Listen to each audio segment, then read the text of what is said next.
Okay, so originally for this program that I'm running, I was trying to make a slideshow. But while I was making the slideshow, I couldn't stop but get choked up because of all these facts. Now, I'm not one that's really able to talk when I'm trying to explain something, and I'm very fidgety. So that's why I am on video right now, opposed to me saying this in front of you guys. But I don't know how to put it into words in front of you. I have my facts in front of me, and, well, here they go. So, if you have an eating disorder, about 1 in 7 people, 1 in 7 teenagers have them, boys and girls. So that means 1, 2, 3, 4, 5, 6 eating disorder. I'm not saying that it's you, I'm just saying that one of us has it, or even if they don't think they do. There are 4 different types of eating disorders: anorexia nervosa, bulimia nervosa, binge eating disorder, and compulsive eating disorder. Eating disorders are very harmful to your health, and in some cases it's really fatal. And it's really important to see the difference between disorders and understand some of the myths and realities of the disorder. One of the hardest things that you can admit is having an eating disorder. When people have them, they think that they can stop it on their own, but it's really hard to. And it's way too big to solve, and you need help. If recovery, it can you can have an eating disorder and get recovered from it, but it takes time because you have to know that you have the problem, and you have to know that you can easily stop it. I'm gonna explain to you what the 4 different types are. Anorexia nervosa is weight loss caused by excessive dieting. Anorexics see themselves as fat, and no matter what their actual weight is, either you're 150 or you're 97. People who have anorexia nervosa tend to be perfectionists, and they often set really high standards for themselves, and controlling their weight helps them feel in control of their world.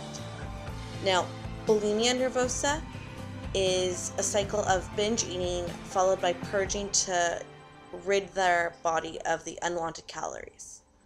That's basically when people eat a large amount of food in a short amount of time, and they force themselves to vomit. They use laxative or exercise excessively to get rid of the food. Often, people with bulimia nervosa, I know this is a very general statement, either have low self-esteem and seek the approval of their friends and stuff like that. Now, binge eating disorder is a lot different. It's when you're binge eating, but when you eat a lot of food in a period of time, but you don't try to get rid of it, and people usually feel out of control during the binge episode, and it's followed by the guilt and the shame that you're eating too much.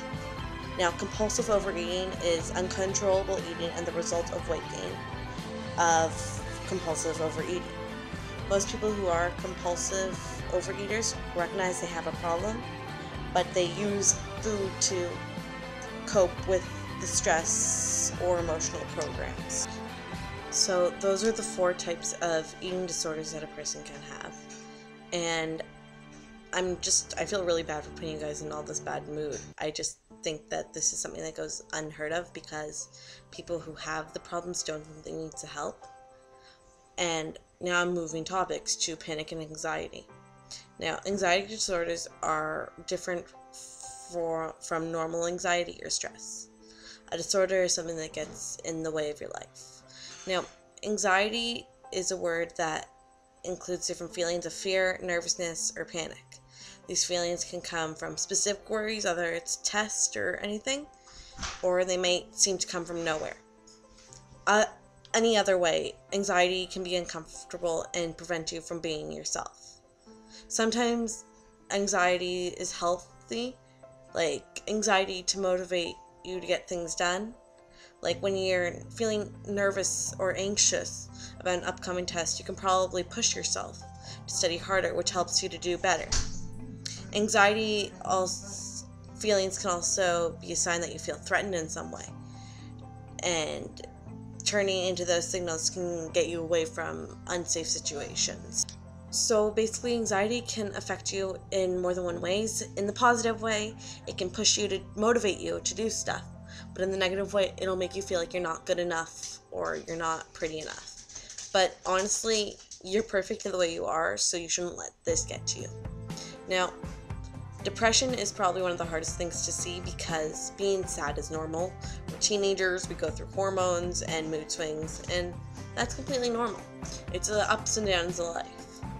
But if you have these ups or these straight plummets down for more than, like, if you feel down for like more than a couple of weeks, you might have depression. Depression is just more than feeling sad. It's feeling hopeless and you can't see your way out. It's really important that you share your feelings of frustration when you're depressed because it can help you see a way out, I guess. Now, everyone experiences depression in different ways, but there are behaviors that are common to depression, and here are a few that affect it. Your marks dropping, acting aggressive or disruptive, having negative thoughts or feelings about yourself, taking more risks than you're used to, withdrawing, like not socializing with your friends or family, and losing interest in the things that you used to enjoy, having difficulty making decisions, feeling undecided, feeling irritable or angry, feeling helpless or hopeless, feeling down, as I said before. Change in sleep patterns is a big one. You either sleep too much or you sleep too little. It's really hard to do. Your changes in appetite, not wanting to eat much or wanting to eat more, and having thoughts about suicide, I guess I could say. Yeah. If you feel any of those, you might want to talk to someone because it could be serious. I don't want to push you and be like, oh, you're depressed for more than a week.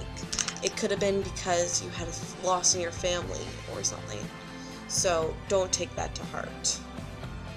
So I'm going to combine all the topics together and I'm going to tell you what can happen. There's something called self-injury, and it's self-harm basically, but you don't want to kill yourself. It's like when you make a paper cut almost, and it really hurts, but it subtracts the pain that you're already feeling for another pain. It's purposely hurting yourself though. It comes from a really hard place. Like if you're depressed or you just really feel bad about yourself, it comes from that, I guess you could say. Here's one of the more hard-hitting topics, I guess you could say, is the actual suicide. Suicide happens when you or a friend have lost hope. It's a final attempt to really end self-suffering, like depression. And it's not a solution because it's a solution to a temporary problem. It's not always going to be like that. And people who end their lives this way tend to leave people who actually cared about them, and they don't know if it was their fault. And it's a lifetime of sadness, confusion, hurt, and despair for them. Now, if you're feeling suicidal, you can easily just call 911. If you have the plan, call 911. Because it's for your well-being and for your family's well-being.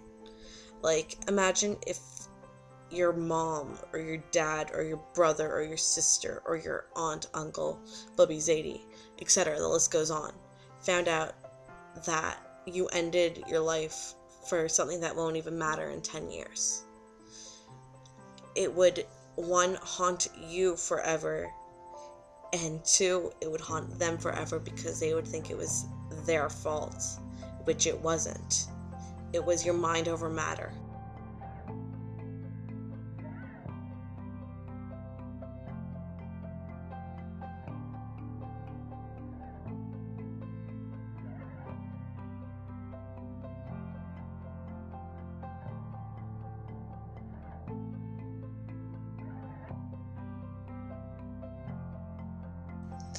just because you can't see the problem doesn't mean it isn't there. Mental illness, even if they don't show it, is probably one of the strongest leading causes of death. Think about it. 1 of 12 of you have a mental illness that you won't tell anyone.